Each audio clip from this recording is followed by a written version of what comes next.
नमस्कार दोस्तों, स्वागत है आपका हमारे YouTube channel being doctor official में। दोस्तों आज का ये वीडियो आपके लिए होने वाला है काफ़ी इंपॉर्टेंट, क्योंकि इसमें हम बात करने वाले हैं नीट यूजी काउंसलिंग के बारे में। एमसीसी यानी मेडिकल काउंसलिंग कमेटी जो कि कंडक्ट करा रहा है ये counselling for all India quota seats, deemed universities, central university और central institutes, ESIC, AFMC, AIIMS and JIPMER, इन सभी प्रकार के इंस्टीट्यूट्स में एडमिशन के लिए एमसीसी काउंसलिंग कंडक्ट करा रहा है। शेड्यूल पहले ही रिलीज हो चुका है। इस वीडियो में हम बात करेंगे इस काउंसलिंग से रिलेटेड कंप्लीट डिटेल और प्रोसेसेस की इन अ सिंप्लीफाइड मैनर, यानी काफी सिंप्लीफाइड मैनर में हम आपको जो है डिटेल्स देने वाले हैं। यानी कि जितना आपके लिए जानना जरूरी है, इंपॉर्टेंट है, उतना ही हम आपको बताने वाले हैं इस वीडियो में। और साथ ही हम बात करेंगे कुछ फ्रीक्वेंटली जो आपके क्वेश्चंस आते हैं काउंसलिंग से रिलेटेड, स्टूडेंट्स के मन में रहते हैं क्वेश्चंस, उनके बारे में भी हम डिस्कशन करने वाले हैं आगे इस वीडियो में। और कुछ कमेंट्स जो आ रहे थे आपके उसके रिलेटेड भी सवालों के जवाब इस वीडियो में आपको मिल जाएंगे। तो ये वीडियो आपके लिए काफी इंपॉर्टेंट होने वाला है, इसे अच्छे से एंड तक देख लेना, पूरा देख लेना। और साथ ही वीडियो पसंद आ जाए इसे लाइक कीजिए, इसे शेयर कीजिए, और चैनल को सब्सक्राइब नहीं किया है तो जल्दी से सब्सक्राइब कर लीजिए, बेल आइकन को भी प्रेस कर दीजिए। तो चलिए दोस्तों बढ़ते हैं अपने वीडियो की तरफ। दोस्तों हालांकि मैंने कोशिश की है कि मैं सभी डिटेल्स को जो है इस वीडियो में ले सकूं, लेकिन फिर भी मैं आपको यही सलाह दूंगा कि एक बार इस स्कीम को जरूर पढ़ लीजिएगा। जो इन्फॉर्मेशन बुलेटिन रिलीज किया गया है वेबसाइट पर से आप डाउनलोड कीजिए, उसे अच्छे से पढ़ लीजिएगा। तो दोस्तों सबसे पहले हम बात कर लेते हैं एमसीसी कितने प्रकार की सीट्स और कितने प्रकार के इंस्टीट्यूट्स के लिए काउंसलिंग कंडक्ट करा रहा है। तो देखिए 15% ऑल इंडिया कोटा सीट्स जो है वो एमसीसी कंडक्ट कराता है उनकी counselling. Okay, 100% deemed universities, 100% seats of deemed universities, जितनी भी all over India deemed universities है उनकी 100% सीट्स एमसीसी के द्वारा फिलअप की जाएगी, यानी कि उनकी काउंसलिंग कंडक्ट की जाएगी एमसीसी के द्वारा। साथ ही सेंट्रल यूनिवर्सिटीज जो है जैसे कि दिल्ली यूनिवर्सिटीज, AMU, BHU, ठीक है ना, तो उनकी भी 100% सीट्स जो है एमसीसी के द्वारा काउंसलिंग कंडक्ट की जाती है उनकी 100% सीट्स के लिए। 100% ESIC के जो कॉलेजेस हैं, मेडिकल कॉलेजेस, उनकी भी 100% सीट्स के लिए एमसीसी कंडक्ट कराएगा, सारी सीट्स मतलब उसकी द्वारा फिल होगी। AFMC की भी 100% सीट्स, साथ ही जो है जो सेंट्रल इंस्टीट्यूट्स है और IP इंद्रप्रस्थ यूनिवर्सिटीज के जो कॉलेजेस हैं इनकी भी 100% सीट्स जो है एमसीसी कंडक्ट कराता है इनकी counselling, including there state Kota's, institutional Kota's, 15% all India Kota's, ठीक है ना। इन सभी कोटा, ये जितने भी कोटाज हैं इन इंस्टीट्यूट्स में, सेंट्रल इंस्टीट्यूट, सेंट्रल यूनिवर्सिटीज में, इन सभी सीट्स जो है एमसीसी जो है इसकी काउंसलिंग कंडक्ट कराता है। साथ ही एम्स जितने भी है इंडिया में, जैसे कि जितने भी अभी जो लेटेस्ट डेटा है वो 18 एम्स का है, शायद इस बार अनुमान की 18 एम्स इस बार पार्टिसिपेट करेंगे। तो जितनी भी 100% उनकी सीट्स है एम्स की, टोटल सीट जितनी भी है उनकी 100% सीट्स के लिए एमसीसी की काउंसलिंग कंडक्ट करा रहा है। जिपमर की बात करें तो जिपमर की भी 100% सीट्स जो है एमसीसी जो है काउंसलिंग कंडक्ट कराएगा उनके लिए, ठीक है। तो ये बात थी एमसीसी कितने सीट्स के लिए काउंसलिंग कंडक्ट करा रहा है इस बार। सबसे पहले हम बात कर लेते हैं 15% ऑल इंडिया कोटा की। तो देखिए 15% AIQ यानी ऑल इंडिया कोटा सीट्स के 2 राउंड ही होते हैं, फर्स्ट राउंड और सेकंड राउंड, ठीक है। अगर सेकंड राउंड के बाद भी अगर सीट्स वैकेंट रह जाती है तो वो ऑटोमेटिकली ट्रांसफर कर दी जाएगी स्टेट में, ठीक है ना, और वो भरी जाएगी स्टेट कोटा काउंसलिंग, जो स्टेट की जो काउंसलिंग होती है उसके साथ में फिलअप की जाएगी, ठीक है ना, अगर सेकंड राउंड के बाद खाली रह जाती है कुछ सीट्स तो, ठीक है। तो इस ऑल इंडिया कोटा में कौन कौन सी सीट्स इंक्लूड है, देखिए 15% seats MBBS BDS seats of states, जितने भी स्टेट्स हैं उनकी जितने भी medical colleges, government medical colleges, उसकी 15% सीट्स ऑल इंडिया कोटा में इंक्लूडेड है। 100% MBBS BDS seats of BHU, 100% MBBS seats of AIIMS, ठीक है।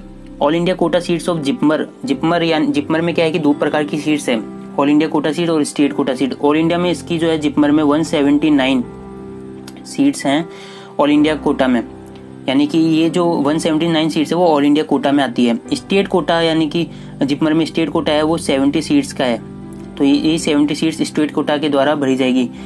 मतलब काउंसलिंग तो एमसीसी कंडक्ट कराएगा जिपमर की, लेकिन वहाँ के जो डोमिसाइल कैंडिडेट्स हैं पुडुचेरी के आसपास, जो वो वहाँ के जो डोमिसाइल है पुडुचेरी कराईकल, तो वहाँ के डोमिसाइल जो कैंडिडेट्स हैं उनको इन 70 सीट्स पर एडमिशन मिलेगा, यानी वो ही एलिजिबल होंगे।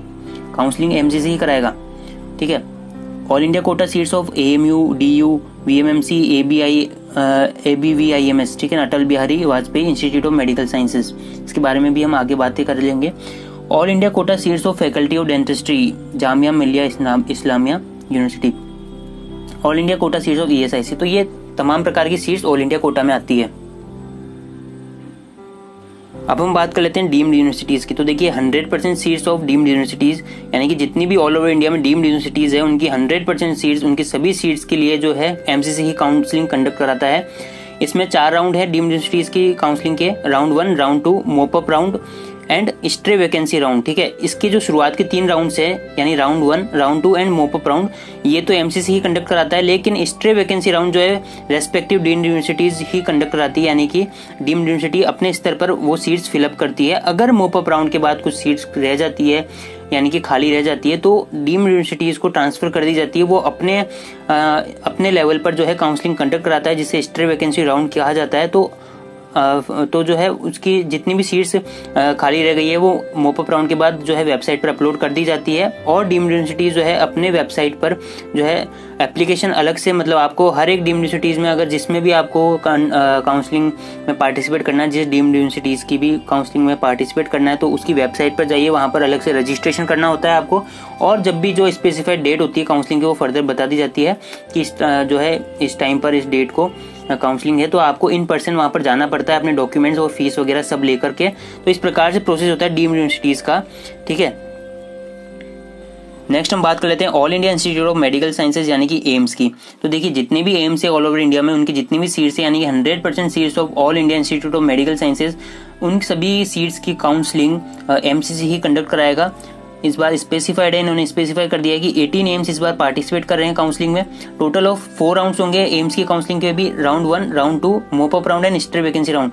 जो राउंड 1, राउंड 2 एंड मोप अप राउंड है वो जो है एमसीसी कंडक्ट कराएगा उनकी काउंसलिंग। स्ट्रे वैकेंसी राउंड के लिए एम्स अपने लेवल पर जो है काउंसलिंग कंडक्ट कराएंगे। तो आप जब भी ये जो होगी स्ट्रे वैकेंसी राउंड, तो आप वेबसाइट पर ये डाल देते हैं डेट्स वगैरह, तो आप चेक कर लीजिएगा। अगर जो है मोप अप राउंड के बाद भी किसी एम्स में सीट खाली जाती है तो वो एम्स जो है अपने लेवल पर काउंसलिंग कंडक्ट कराता है, तो आप जो है वेबसाइट पर अपडेटेड रहिए इसके लिए।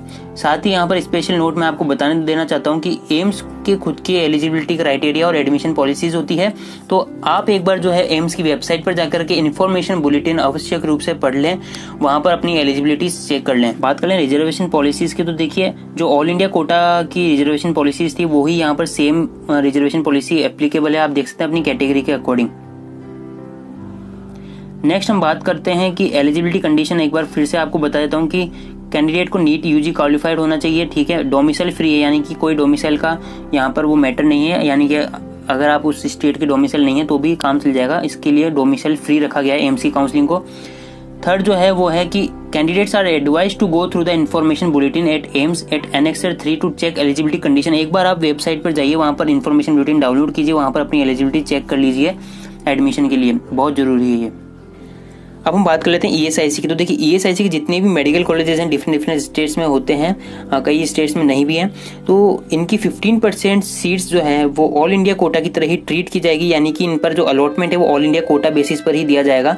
ओके, नेक्स्ट जो रिमेनिंग 85% सीट्स है यहाँ पर लिखा हुआ है कि वो स्टेट कोटा में ट्रीट की जाएगी, स्टेट कोटा के लिए ट्रीट की जाएगी। और नई चीज ये है यहाँ पर कि ये ओपन हो जाएगी मोप अप राउंड में, यानी कि सभी के लिए ओपन हो जाएगी मोप अप राउंड में, इसमें सभी आप एडमिशन ले पाएंगे। तो ये इस बार नई चीज देखने को मिली है। साथ ही रिजर्वेशन पॉलिसी सेम ही है, यहाँ पर आप देख सकते हैं अपनी कैटेगरी के अकॉर्डिंग। नेक्स्ट जो थिंग है वो है यहाँ पर डोमिसाइल फ्री है ये काउंसलिंग, यानी कि अगर आपकी स्टेट में हो भी और नहीं भी हो सकता है कि ईएसआईसी का मेडिकल कॉलेज आपके स्टेट में नहीं है, तो आप डिफरेंट स्टेट में भी आप डिफरेंट स्टेट के ईएसआईसी मेडिकल कॉलेज में एडमिशन ले सकते हैं। वहाँ पर डोमिसाइल आपको जरूरत नहीं पड़ेगी, डोमिसाइल होने की जरूरत नहीं है वहाँ के। ठीक है, तो ये यहाँ पर स्पेसिफाइड है। बात करते हैं डीयू यानी दिल्ली यूनिवर्सिटी की। तो देखिए दिल्ली यूनिवर्सिटी में 15% ऑल इंडिया कोटा के लिए तो बता ही दिया कि सभी स्टेट के कैंडिडेट, यानी ये डोमिसाइल फ्री है, कोई भी इसमें एडमिशन ले सकता है। 85% स्टेट कोटा की बात करें तो वही कैंडिडेट एलिजिबल हैं जो कि 11th और 12th इन्होंने जो है दिल्ली से पास आउट किया है, यानी दिल्ली से आपने 11th और 12th कंप्लीट की है, तो ही आप एलिजिबल हैं 85% स्टेट कोटा के लिए। नेक्स्ट रिजर्वेशन पॉलिसी भी यहाँ पर एप्लीकेबल है। रिजर्वेशन पॉलिसी जो सेंट्रल गवर्नमेंट की है वो सेम ही है सभी राउंड्स के लिए, आप देख सकते हैं अपनी कैटेगरी के अकॉर्डिंग। नेक्स्ट हम बात कर लें एएमयू यानी अलीगढ़ मुस्लिम यूनिवर्सिटी की। तो देखिए 50% ऑल इंडिया कोटा सीट्स हैं इसमें और 50% स्टेट कोटा सीट्स है। 50% ऑल इंडिया कोटा सीट्स में तो क्लियर कट है कि भाई सभी कैंडिडेट्स में एडमिशन ले सकते हैं, ऑल ओवर इंडिया के ओपन है। 50% स्टेट कोटा की बात करें तो इसमें क्या क्राइटेरिया है, तो देखिए 50% स्टेट कोटा कह लो या फिर इंटरनल रिजर्वेशन कोटा जो अलग से होता है इस यूनिवर्सिटी का, तो इसमें वही कैंडिडेट एलिजिबल हैं जिन्होंने 12th और इक्विवेलेंट एग्जामिनेशन इसी यूनिवर्सिटी से पास आउट किया है, यानी कि इसी यूनिवर्सिटी में से आपने 12th की हो तो ही आप एलिजिबल हो स्टेट कोटा के लिए, या फिर इंटरनल कोटा वही होता है सेम। अब नेक्स्ट रिजर्वेशन की बात करें तो रिजर्वेशन में ये है कि भाई रिजर्वेशन केवल ऑल इंडिया कोटा सीट्स के लिए ही है, जो सेंट्रल गवर्नमेंट की स्कीम है रिजर्वेशन की उसके अकॉर्डिंग केवल ऑल इंडिया कोटा की जो सीट्स हैं इन्हीं पर ही एप्लीकेबल होगा रिजर्वेशन। बाकी देयर इज नो रिजर्वेशन, यानी कि there is no reservation will be applied to remaining 50% state quota seats, यानी जो स्टेट कोटा सीट्स हैं 50% उन पर कोई रिजर्वेशन पॉलिसी एप्लीकेबल नहीं है, वो जनरल कैटेगरी के अकॉर्डिंग ही फिलअप की जाएगी, ठीक है ना। यानी कि सभी कैटेगरी को जनरल मानते हुए ही फिल की जाएगी, कोई अलग से इसमें रिजर्वेशन नहीं होगा स्टेट कोटा में। तो ये बात कर ली हमने AMU की। नेक्स्ट हम बात कर लें बनारस हिंदू यूनिवर्सिटी की। तो देखिए इसमें 100% सीट जो है डोमिसाइल फ्री है। डोमिसाइल फ्री का मतलब ये नहीं है कि इसमें 15% ऑल इंडिया कोटा नहीं होगा या फिर जो है स्टेट कोटा नहीं है। तो देखिए इसमें क्या है, देखिए डोमिसाइल फ्री होने का मतलब ये है कि आपको किसी भी सीट के लिए इसका जो है डोमिसाइल होना जरूरी नहीं है उस स्टेट का, उत्तर प्रदेश का डोमिसाइल होना जरूरी नहीं है। इसमें 15% ऑल इंडिया कोटा सीट होगी नो डाउट, ठीक है ना, और स्टेट कोटा सीट्स भी होगी 85% स्टेट कोटा सीट। कहने को स्टेट कोटा है लेकिन कोई भी कैंडिडेट इसमें एडमिशन ले सकता है। बता देता हूँ आपको, देखिए 15% ऑल इंडिया कोटा सीट्स का मतलब है कि ये जो सीट्स हैं इन पर जो है जो सेंट्रल गवर्नमेंट है उसकी रिजर्वेशन पॉलिसी भी लागू की जाएगी, मतलब कि फॉलो की जाएगी, एप्लीकेबल होगी 15% ऑल इंडिया कोटा सीट्स पर। 85% स्टेट कोटा सीट्स में बस ये है कि उसमें रिजर्वेशन पॉलिसी एप्लीकेबल नहीं है, वो सभी अनरिजर्व कैटेगरी के जो है मानते हुए सभी कैंडिडेट्स को वैसे फिल की जाएगी मेरिट के अकॉर्डिंग, ठीक है ना। तो कुल मिला के ये ओपन है सभी के लिए, इसमें कोई डोमिसाइल जरूरी नहीं है, बस रिजर्वेशन इसमें 15% ऑल इंडिया कोटा के लिए ही एप्लीकेबल है। 15% जो सीट्स है इसकी जितनी भी सीट्स है BHU की, है ना, तो उसकी 15% सीट पर ही रिजर्वेशन एप्लीकेबल होगा, अदरवाइज 85% पर बिल्कुल भी रिजर्वेशन नहीं है, ये ओपन है सभी के लिए और एज ए जनरल कैंडिडेट मानते हुए सभी को सीट अलॉट की जाएगी। अब हम बात करते हैं कुछ सेंट्रल इंस्टीट्यूट्स की। तो सेंट्रल इंस्टीट्यूट्स यानी कि VMMC यानी Vardhman Manviya medical college, Atal Bihari Vajpayee institute of medical science and Ram Manohar Lohia, तो ये सभी इंस्टीट्यूट जो है सेंट्रल इंस्टीट्यूट्स में आते हैं। इनमें भी 15% ऑल इंडिया कोटा होता है और 85% स्टेट कोटा होता है। एलिजिबिलिटी वही है जो DO की थी, मतलब कि 15% ऑल इंडिया कोटा में आप सभी कैंडिडेट्स जितने भी स्टेट्स के हैं वो डोमिसाइल फ्री होता है और कोई भी एडमिशन ले सकता है। 85% स्टेट कोटा में एडमिशन लेना है तो आपको 11th और 12th जो है दिल्ली से आपको पास आउट करनी होगी, जरूरी होगी ये। बात कर लेते हैं AFMC की। तो देखिए AFMC के लिए आपको कोई अलग से काउंसलिंग नहीं होगी, मतलब जब आप रजिस्टर करेंगे इस काउंसलिंग के लिए उसमें ऑप्शन मांगता है आपसे, ऑप्शन होता है वहां पर कि आप पार्टिसिपेट करना चाहते हैं AFMC काउंसलिंग में। तो आप अगर सेलेक्ट करते हैं तो जितने भी कैंडिडेट्स ने सेलेक्ट किया है AFMC को चूज किया है काउंसलिंग में, उनकी एक लिस्ट बना करके, मेरिट लिस्ट बना करके वो AFMC को भेजता है MCC। AFMC देखता है उन कैंडिडेट्स में, स्क्रूटनी करता है और अपनी जो है सेलेक्टेड कैंडिडेट्स की लिस्ट वापस से MCC को भेजता है और MCC अपने वेबसाइट पर अपलोड कर देती है कि भाई ये कैंडिडेट्स हैं जो कि काउंसलिंग के लिए आगे फर्दर प्रोसेस के लिए बुलाए गए हैं। तो अगर आप इंटरेस्टेड हैं तो आप जाइए, अगर आपका उसमें सिलेक्शन होता है तो आप जा सकते हैं उसमें। तो ये प्रोसेस होता है AFMC काउंसलिंग का। उसमें अगर फर्दर वो एग्जाम भी लेते हैं, अपने इंटरव्यूज वगैरह होते हैं, मेडिकल टेस्ट वगैरह, फिटनेस टेस्ट वगैरह सब कुछ होता है वहाँ पर, फर्दर इंग्लिश टेस्ट वगैरह, लॉजिकल थिंकिंग वगैरह सब कुछ, एप्टीट्यूड टेस्ट वगैरह आपका लेते हैं अलग से, ठीक है ना। तो इसका अलग प्रोसेस होता है AFMC का आगे। अब हम बात कर लेते हैं Jawaharlal institute of post graduate medical education and research यानी कि जिपमर की। तो जिपमर में ऑल इंडिया कोटा सीट्स है, उनकी संख्या है 179। उनकी काउंसलिंग जो है MCC कराएगा और स्टेट कोटा की सीट जो है 70, उसकी भी काउंसलिंग जो है जिपमर ही कराएगा। तो देखिए ऑल इंडिया कोटा सीट्स में तो क्लियर है कि ऑल ओवर इंडिया के कैंडिडेट एडमिशन ले सकते हैं। स्टेट कोटा में जो डोमिसाइल है वहाँ के स्टेट के, पुडुचेरी के, वो कैंडिडेट उसमें एडमिशन ले सकते हैं, ठीक है। तो बात करते हैं इसके राउंड की। तो round 1, round 2 and move up round जो है वो तो MCC कंडक्ट कराएगा और बच्चा स्ट्रे वैकेंसी राउंड तो वो जिपमर अपने लेवल पर कंडक्ट करता है, वो करेगा अगर सीट्स रह जाती है वैकेंट तो, ठीक है। तो ये बात थी जिपमर की। जिपमर में ये बात एक और बता देता हूँ कि ऑल इंडिया कोटा सीट्स में ही रिजर्वेशन पॉलिसी एप्लीकेबल है, जो सेंट्रल गवर्नमेंट की रिजर्वेशन पॉलिसीज है, ओके। बात कर लेते हैं रजिस्ट्रेशन और काउंसलिंग प्रोसेस की। तो देखिए राउंड 1 से पहले रजिस्ट्रेशन का मौका मिलेगा आपको, ऑनलाइन रजिस्ट्रेशन कराना होगा काउंसलिंग पर, काउंसलिंग के लिए वेबसाइट पर, ठीक है। काउंसलिंग रजिस्ट्रेशन में आपको वहाँ पर आपकी जो डिटेल्स भरनी होती है, साथ में आप कौन कौन से इंस्टीट्यूट्स की जो पार्टिसिपेट करना चाहते हैं वो डिटेल मांगते हैं वो, कि आप जो है अगर लेना चाहते हैं BHU में, AFMC में वगैरह, एम्स में पार्टिसिपेट करना चाहते हैं काउंसलिंग में, तो वो तमाम तरह के ऑप्शन आपको पूछेगा, आप अच्छे से अपने अकॉर्डिंग भर लीजिए। फिर आपको भरनी होती है फीस, डिपॉजिट करनी होती है। फीस डिपॉजिट में 2 प्रकार की फीस होती है। एक होती है रजिस्ट्रेशन फीस जो कि नॉन रिफंडेबल होती है, बात कर लेंगे कितनी कितनी होती है। और नेक्स्ट होती है रिफंडेबल फीस जो कि सिक्योरिटी डिपॉजिट होती है, ठीक है ना, तो वो रिफंडेबल होती है। ओके, नेक्स्ट फिर उसके बाद आपको रजिस्ट्रेशन हो गया आपको उसके बाद अपनी है ना चॉइस फिलिंग करनी होती है। जो भी आप प्रायोरिटी में चॉइसेस रखना चाहते हैं वो आप चॉइस फिलिंग कर लीजिए। जिस भी कॉलेज को आपको रखना है ऊपर नीचे अपने अकॉर्डिंग चॉइस फिल कीजिए। उसके बाद स्पेसिफाइड डेट में आपको जो आपको डेट दे रखी है शेड्यूल में आप देखिए वहाँ पर, ठीक है, वहाँ पर उसके बाद आपको लॉक करना होता है अपनी चॉइसेस को, ठीक है। उसके बाद में जो है लॉक करने के बाद में आप उसमें चेंज नहीं कर सकते, उस चॉइसेस में बिल्कुल भी अपना जो है चेंज नहीं कर सकते उसमें। उसके बाद वो 2 दिन का प्रोसेसिंग का टाइम लेता है ऑनलाइन, ठीक है ना, अलॉटमेंट का टाइम रहता है। उसके बाद रिजल्ट आ जाता है नेक्स्ट डे, 2 दिन बाद रिजल्ट भी पब्लिश हो जाता है। उसमें जिन भी कैंडिडेट को सीट अलॉट हुई है उसकी लिस्ट आ जाती है वेबसाइट पर, आप अपने अकॉर्डिंग देख लीजिए। अगर आपको सीट अलॉट हुई है तो आप वहाँ पर रिपोर्ट कीजिए जो भी कॉलेज आपको मिला है डॉक्यूमेंट्स के साथ, फीस के साथ।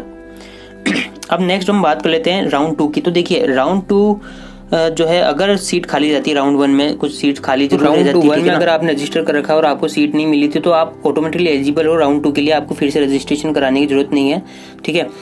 और नेक्स्ट है कि अगर आपने राउंड 1 में रजिस्ट्रेशन नहीं किया है तो आपके पास एक और मौका देते हैं रजिस्ट्रेशन का, तो आप फिर से अपना रजिस्ट्रेशन करा सकते हैं अगर आप राउंड 1 में आपने रजिस्ट्रेशन नहीं कराया था तो। सेकंड है कि अगर आपने जो है रजिस्ट्रेशन कराया था राउंड 1 में और आपने रिपोर्ट नहीं किया, अपना आपको कॉलेज मिला था लेकिन आपने रिपोर्ट नहीं किया, तो ऐसे में क्या है कि आप फिर भी एलिजिबल हो, आपको रजिस्टर करने की जरूरत नहीं है फिर से। इसके बाद आपको फिर से अपनी फ्रेश चॉइस फिलिंग करनी होती है, यानी कि फिर से आपको कॉलेज की प्रायोरिटी आपको सेट करनी होती है फिर से, ठीक है ना। उसके बाद लॉक करना होता है जो भी डेट स्पेसिफाइड होती है उस दौरान। ओके, फिर बाद में ये रिजल्ट पब्लिश कर देते हैं। रिजल्ट में आप देख लीजिए, अगर आपको मिलता है तो रिपोर्ट कीजिए वहाँ पर, ठीक है, और नहीं मिलता है तो फिर जो है आप फर्दर जो है राउंड यहाँ पर ही खत्म होती है। All India Kota counselling 2nd round तक ही है, 1st और 2nd राउंड, ठीक है ना। उसके बाद सीट्स अगर खाली रह जाती है, ठीक है ना, ऑल इंडिया कोटा सीट्स अगर फिर भी खाली रह जाती है कुछ सीट्स, तो वो ऑटोमेटिकली स्टेट कोटा में ट्रांसफर कर दी जाएगी, ठीक है ना। वैकेंट सीट्स स्टेट कोटा में ट्रांसफर कर दी जाएगी और वो फिल करेंगे अपने स्टेट काउंसलिंग में, ठीक है ना। तो वो ऑटोमेटिकली जो है यहाँ पर ऑल इंडिया कोटा जो काउंसलिंग है यहाँ पर खत्म होती है। अब बात करते हैं मोपअप राउंड की। तो मोपअप राउंड में केवल वही स्टूडेंट एलिजिबल है जो जिन्हें अब तक कोई सीट नहीं मिली है किसी भी राउंड में, यानी कि राउंड 1 हो गया, राउंड 2 हो गया, लेकिन अब तक कोई सीट नहीं मिली तो आप ऑटोमेटिकली एलिजिबल हो मोपअप राउंड के लिए। और अगर आपको मिल गई थी कोई भी मतलब सीट मिल गई थी, मान लीजिए राउंड 2 में भी अगर सीट मिल गई थी लेकिन आपने रिपोर्ट नहीं किया तो आप एलिजिबल नहीं है मोपअप राउंड के लिए। मोपअप राउंड केवल central university, deemed university, ASIC, AIIMS and JIPMER in institutes के लिए ही होता है, ठीक है। ऑल इंडिया कोटा सीट्स की काउंसलिंग राउंड 2 तक ही थी। आपको जो है अगर आपने रजिस्टर करा दिया था 1st राउंड में ही, ठीक है ना, तो आपको और अब तक कोई सीट नहीं मिली तो आपको फिर से रजिस्ट्रेशन कराने की जरूरत नहीं है, आप ऑटोमेटिकली एलिजिबल हो, ठीक है ना, रजिस्टर माने जाओगे। नेक्स्ट हम बात करते हैं अगर किसी ने किसी भी राउंड में जो है रजिस्टर करा ही नहीं अभी तक तो मोपअप राउंड में वो एलिजिबल है, करा सकता है, फिर से मौका मिलेगा आपको, ठीक है। और कुछ अगर आपने जो है फ्री एग्जिट ले ली थी राउंड 1 में, फ्री एग्जिट ले ली थी या राउंड 2 में फ्री एग्जिट ले ली थी तो, और जो है 4 फीचर यानी कि आपका जो सिक्योरिटी मनी है वो 4 फीट हो गया था तो भी आप एलिजिबल हो फिर से अप्लाई करने के लिए, पर आपको फिर से फीस जमा करानी होगी उसकी रजिस्ट्रेशन की वगैरह की, और सिक्योरिटी डिपॉजिट भी जमा कराना होगा फिर से, तो ही आप जो है वापस रजिस्ट्रेशन करा सकते हैं। अब इसमें भी क्या होता है कि चॉइस फिलिंग होती है, फिर से फ्रेश जो है चॉइस फिलिंग होती है, उसके बाद रिजल्ट आता है, उसके बाद रिपोर्ट करना होता है आपको, जो भी कॉलेज मिला है, मेडिकल, डेंटल, जो भी कॉलेज मिला है उसमें आप रिपोर्ट कीजिए। उसके बाद जो है स्ट्रे वैकेंसी राउंड तभी होता है जब कोई सीट फिर भी जो है मोपअप राउंड के बाद भी खाली जाती है, और डिफरेंट स्टेट्स जो है अपने स्तर पर डिफरेंट इंस्टीट्यूट्स अपने स्तर पर वो स्ट्रे वैकेंसी राउंड कंडक्ट करते हैं और फिर फिलअप करते हैं उन सीट्स को। तो ये इस प्रकार से प्रोसेस होता है काउंसलिंग का, तमाम मैंने आपको अच्छे से समझा दिया है ना। अब कोई भी डाउट नहीं रहना चाहिए। अब बात कर लेते हैं कुछ क्वेश्चंस जो है फ्रिक्वेंटली आस्क्ड क्वेश्चन, और साथ ही हम बात करेंगे कितनी फीस लगती है रजिस्ट्रेशन के लिए डिफरेंट कैटेगरी को। अब आपको कुछ इंपॉर्टेंट पॉइंट बता देता हूँ कि आप कब जो है काउंसलिंग के दौरान अगर आप छोड़ना चाहते हैं काउंसलिंग को तो आप कब फ्री एग्जिट ले सकते हैं और कब आपका जो है सिक्योरिटी मनी जो है जब्त कर लिया जाएगा, फॉरफिट कर लिया जाएगा, ठीक है ना। तो देखिए ऑल इंडिया कोटा 1 जो है, मतलब राउंड 1 जो है वो कम्प्लीटली फ्री एग्जिट वाला राउंड है, यानी कि अगर आप वहाँ से एग्जिट लेना चाहते हैं राउंड 1 में, काउंसलिंग जो है बीच में छोड़ना चाहते हैं, तो आपको फ्री एग्जिट मिल जाएगी, यानी कि आपका सिक्योरिटी जो मनी आपने डिपॉजिट कराया है वो रिफंडेबल हो जाएगा, आपको बिल्कुल भी आपका वो जब्त नहीं किया जाएगा, ठीक है ना। सेकंड जो राउंड होता है उसमें बिल्कुल भी फ्री एग्जिट नहीं है, अगर आप जो है छोड़ते हैं तो आपका जो है सिक्योरिटी मनी बिल्कुल भी रिफंड नहीं किया जाएगा। और अगर आप अगर exit with the forfeiture of fees, यहाँ पर देखिए आप देख सकते हैं, अगर आपने ज्वाइन नहीं किया है तो, और अगर आप जो है आप मतलब ना एग्जिट लेना चाहते हैं, आपको कॉलेज मिला है ना, सेकंड राउंड में कॉलेज मिल गया, लेकिन आप ज्वाइन नहीं करते हैं उसे और आप एग्जिट करना चाहते हैं, फर्दर काउंसलिंग नहीं कराना चाहते हैं, तो आपको जो है सिक्योरिटी मनी डिपॉजिट नहीं होगा। कुल मिला के ये है कि अगर आपने सेकंड राउंड के बाद कॉलेज छोड़ दी मिली हुई, तो आपको सिक्योरिटी मनी तो बिल्कुल भी नहीं मिलेगा, रिफंड नहीं किया जाएगा, ठीक है ना। और फर्दर काउंसलिंग के लिए इनएलिजिबल हो आप, अगर आपने ज्वाइन कर लिया है, अगर कॉलेज आपने ले लिया है सेकंड राउंड में, ठीक है, आप सेटिस्फाइड हो, आपने ले लिया है कॉलेज, तो आप फर्दर राउंड में नहीं पार्टिसिपेट कर सकते हो बिल्कुल भी, ना तो स्टेट कोटा में, ना जो है ऑल इंडिया कोटा में। तो ये इस बात का ध्यान रखें। और सिक्योरिटी मनी आपको बता देता हूँ, गवर्नमेंट कॉलेजेस की 10,000 रुपये है और डीम्ड में अगर आप लेते हैं तो 2 लाख रुपए है। तो इसका ध्यान में रखते हुए आप सही अपना निर्णय लीजिए, कब आपको छोड़ना है, कब नहीं छोड़ना है, ठीक है। बात करते हैं रजिस्ट्रेशन फीस कितनी आपको पे करनी होगी। तो देखिए, अगर आप डीम्ड यूनिवर्सिटी की काउंसलिंग कराते हैं तो आपको एक नॉन रिफंडेबल रजिस्ट्रेशन फीस जो है 5,000 रुपीज़ है डीम्ड यूनिवर्सिटी की काउंसलिंग के लिए, और रिफंडेबल सिक्योरिटी अमाउंट जो है वो है 2 लाख रुपीज़, यानी 2 लाख रुपए आपको पे करना होगा। यानी टोटल मिला के अगर आप जो है डीम्ड यूनिवर्सिटी की काउंसलिंग में पार्टिसिपेट करते हैं तो आपके पास 2,05,000 रुपए आपको डिपॉजिट करने होंगे, यानी फीस जमा करानी होगी रजिस्ट्रेशन के टाइम, ठीक है। इसमें जो 2 लाख रुपए वो रिफंडेबल है, ओके। अब बात करते हैं 15% all India Kota, central university, DU, AMU, BHU या फिर AFMC, ASI, इन सब की काउंसलिंग के लिए कितना फीस पे करना होगा। तो देखिए, अगर आप जनरल हैं तो आपको जो है non refundable registration fees 1,000 rupees है, और अगर आप SC, ST एंड OBC या PH कैंडिडेट है तो आपको 500 रुपीज़ रजिस्ट्रेशन फीस, जो कि नॉन रिफंडेबल होता है, वो पे करना होगा।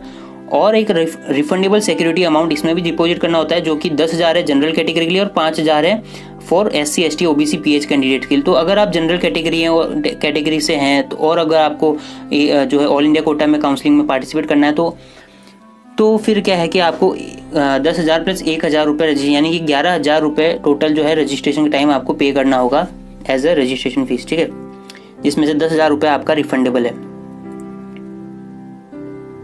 और मान लीजिए आपने जो है आपको करानी है दोनों की, यानी ऑल इंडिया कोटा भी काउंसलिंग करानी है और जो है डीम्ड यूनिवर्सिटी की भी काउंसलिंग करानी है, तो आपको जो है अलग से कोई पे नहीं करना होगा। आपको बस 5,000 रुपये जो आपने जमा करा दी ना, 5,000 रुपीज़ और 2 लाख रुपीज़, यानी कि आपकी फीस लगेगी केवल 5,000 rupees for non refundable registration fees, as a non refundable registration fees 5,000 rupees और 2 lakh rupees as a security amount, यानी कि आपको ऑल इंडिया कोटा के लिए अलग से पैसा देने की जरूरत नहीं है, आपने डीम्ड यूनिवर्सिटी और ऑल इंडिया कोटा दोनों चूज किया है तो, ठीक है ना। What does exit with forfeiture mean in second round, ये जो है आपको बता देता हूँ एक, कि अगर आपको सेकंड राउंड में काउंसलिंग में अलॉट हो गई सीट और आपने जो है जो कॉलेज नहीं लिया है, वहाँ पर जो है अलॉट की गई और आपने ज्वाइन नहीं किया कॉलेज, तो आपको जो है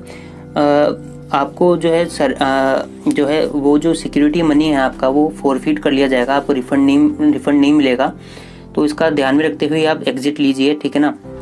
तो सेकंड राउंड के बाद आप छोड़ नहीं सकते, मतलब आपको मिली है तो ज्वाइन कर लीजिए, या फिर आप जो है अपना सिक्योरिटी अमाउंट फॉरफिट करा सकते हैं और आप एग्जिट ले सकते हैं, ठीक है। और सेकंड राउंड अगर छोड़ दिया और मान लीजिए आपका मन कर दिया कि यार मैं तो छोड़ दिया लेकिन मुझे मॉप अप राउंड में फिर से पार्टिसिपेट करना है, तो मॉप अप राउंड के लिए आपको अलग से फिर नया रजिस्ट्रेशन कराना होगा, ठीक है ना। उसमें अलग से वापस से नए सिरे से आपको फीस पे करनी होगी। इस प्रकार से प्रोसेस रहता है। नेक्स्ट हम बात करते हैं, अगर आपका जो है सर्टिफिकेट, जो ओरिजिनल डॉक्यूमेंट्स है वगैरह है, जो आपके किसी और इंस्टीट्यूट में डिपॉजिटेड है, या फिर किसी और यूनिवर्सिटी में आपने एडमिशन ले रखा था और वहाँ पर आपके ओरिजिनल डॉक्यूमेंट जमा है, तो फिर क्या होगा। तो देखिए, इसमें साफ साफ स्पष्ट कर रखा है इन्होंने, आप पढ़ सकते हैं कि यहाँ पर काउंसलिंग के दौरान अगर आपको कोई जो कॉलेज मिलता है तो आपको ज्वाइनिंग के लिए वहाँ पर अपने साथ फिजिकली अपने डॉक्यूमेंट्स का वेरिफिकेशन कराना जरूरी है ना। और अगर आप नहीं लाते हैं तो आपको एडमिशन नहीं मिलेगा उस पर, ठीक है ना। और मान लीजिए किसी और इंस्टीट्यूट में आपके जो है डॉक्यूमेंट जमा है, तो और आप लेकर आते हैं कि सर्टिफिकेट लेके आ गए कि सर हमारा जो है ये जो हमारा स्टूडेंट है उस पर लिखा हुआ है कि उस इंस्टीट्यूट के डीन या यूनिवर्सिटी के जो भी अथॉरिटीज़ हैं उन्होंने लिख दिया कि इनका जो सर्टिफिकेट है हमारे पास है हमारी यूनिवर्सिटी में, तो भी इन्होंने साफ लिख रखा है कि अगर आप ऐसा कोई सर्टिफिकेट लाएंगे तो भी आपको एडमिशन नहीं दिया जाएगा, है ना, मेडिकल कॉलेज या डेंटल कॉलेज में। तो इन्होंने स्पेसिफाई कर रखा है कि आपको काउंसलिंग में हर हाल में अपने डॉक्यूमेंट लेकर ही जाना है, चाहे वो किसी इंस्टीट्यूट में हो या फिर जो है ओरिजिनल डॉक्यूमेंट लेकर आना जरूरी है कुल मिला के, ठीक है। अब बात कर लेते हैं कौन कौन से डॉक्यूमेंट्स आपको काउंसलिंग के वक्त यानी रिपोर्टिंग के टाइम आपको अपने साथ लेकर जाने हैं। तो देखिए, आपको अलॉटमेंट लेटर जो कि एमसीसी के द्वारा इश्यू होगा, अगर आपको कॉलेज अलॉट होता है तो वो लेकर जाना होगा, विद अटैच्ड एनेक्सर 3। ये आपको ध्यान रखना, एनेक्सर 3 जो है उसमें अटैच होगा, उस जो अलॉटमेंट लेटर है उसमें अटैच होता है, उसके साथ में आपको लेकर जाना है। एडमिट कार्ड आपका जो कि admit card of the NEET exam जो कि एनटीए के द्वारा इश्यू है, रिजल्ट और रैंक लेटर जो कि एनटीए के द्वारा जो रिजल्ट था नीट का उसका स्कोर कार्ड आपको लेकर जाना है आपके अपने साथ। डेट ऑफ बर्थ सर्टिफिकेट जो कि आजकल 10th की मार्कशीट होती है आपकी, ठीक है ना, उस पर ही होता है, तो 10th का सर्टिफिकेट लेकर आना है, 10th की मार्कशीट लेकर आनी है, ठीक है। 10+2 का सर्टिफिकेट, 10+2 की मार्कशीट और 8 पासपोर्ट साइज फोटोग्राफ, ठीक है ना, जो कि आपने एप्लीकेशन फॉर्म में लगाई थी वही पासपोर्ट साइज सेम फोटोग्राफ होनी चाहिए आपके साथ। 8 याद रखिए, 8 provisional allotment letter generated online, यानी कि अलॉटमेंट लेटर बोल ही दिया आपको, बता ही दिया, ठीक है ना। आपको अपना साथ जो आईडी प्रूफ लेके जाना है अपना, जैसे Aadhaar card, PAN card, driving licence, passport. अगर आप एनआरआई ओसीआई कैंडिडेट हैं तो आपको जो है अपने अकॉर्डिंग रिलेवेंट सर्टिफिकेट लेकर आने हैं। और अगर आप किसी और कैटेगरी वगैरह रिजर्वेशन है आपका, जैसे कि एससी एसटी ओबीसी कैंडिडेट है, तो आपको अपना जो है इशूड सर्टिफिकेट लेकर आना पड़ेगा, ठीक है ना। ईडब्ल्यूएस का भी सर्टिफिकेट लाना होगा अगर आप ईडब्ल्यूएस में आपने पार्टिसिपेट किया है ईडब्ल्यूएस कैटेगरी से, ठीक है ना। तो ये डॉक्यूमेंट्स आपको अपने साथ अलॉटमेंट के दौरान लेकर आना है, सॉरी रिपोर्टिंग के दौरान लेकर आना है। बात कर लेते हैं कुछ क्वेश्चंस की जो कि स्टूडेंट के मन में फ्रिक्वेंटली उठते हैं और जो है मुझे लगता है आपके लिए जानना भी जरूरी है, और साथ ही इनमें से कुछ क्वेश्चन जो कमेंट्स में भी आ रहे थे। तो देखिए, शुरुआत करते हैं। क्वेश्चन है कि is there any restriction for filling up number of choices. तो ये एक स्टूडेंट ने मुझे ये भी पूछा था कि सर चॉइस फिलिंग में कोई लिमिट होती है? तो देखिए, लिमिट नहीं होती है बिल्कुल भी। जितनी भी कॉलेजेस हैं उनकी जितनी सारी कॉलेजेस आप चॉइस फिलिंग में भर सकते हैं, ऐसा कोई लिमिट नहीं होता है, ठीक है ना। जितनी अवेलेबल कॉलेजेस हैं उनके सारी सीट्स आप भर सकते हैं, कोई लिमिट नहीं है। और प्रेफरेंस भी सेट कर सकते हैं कि मुझे भाई ये पहले नंबर पर ये चाहिए, सेकंड नंबर पर ये चाहिए, थर्ड नंबर पर, तो अपने प्रेफरेंस के according there is no limit, ठीक है ना। तो जितने भी आपके पास कॉलेजेस हैं सबके सब भर दीजिए, भले कोई दिक्कत नहीं है। नेक्स्ट क्वेश्चन है कि is it necessary to fill up the choices and lock the choices to get allotted. Okay, तो देखिए चॉइस फिल करना तो बहुत जरूरी है, क्योंकि आप बिना चॉइस फिल करे आप जो है कैसे आपको जो है कॉलेज अलॉट होगा। तो चॉइस फिलिंग तो जरूरी है। साथ में एक आपको जरूरी बता देता हूँ कि चॉइस लॉक करना भी जरूरी है, लेकिन क्या होता है कि जब लॉक करने का जो डे होता है, ठीक है ना, उस टाइम जो टाइम दे रखा होता है ना, उस टाइम उनकी क्या है कि सभी ऑल ओवर इंडिया के कैंडिडेट्स क्या है लॉक करने पे लग जाते हैं, तो सर्वर एकदम डाउन होता है, साइट क्रैश हो जाती है।